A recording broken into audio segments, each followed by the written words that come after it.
এবার?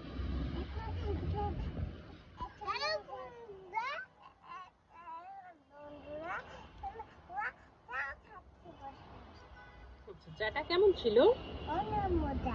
চাটা কি দিয়ে বানাইছে? না, চাটা বানাইছে কি দিয়ে? তেজপাতা না কি বললাম? হুম, তুমি চিনতে পারছো না? আচ্ছা, খাও তো একটু। ও, আদা তেঁতুল, আদা তেঁতুল দিয়ে দুধ চা বানাইছে। এবার বলো কেমন হয়েছে চা? আচ্ছা, আবার খাও, দেখো আসবে। হুম, হ্যাঁ।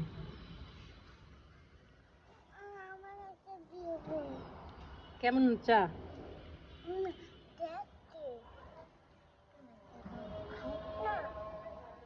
ও দিবে না তোমাকে? না, তুই বলে না।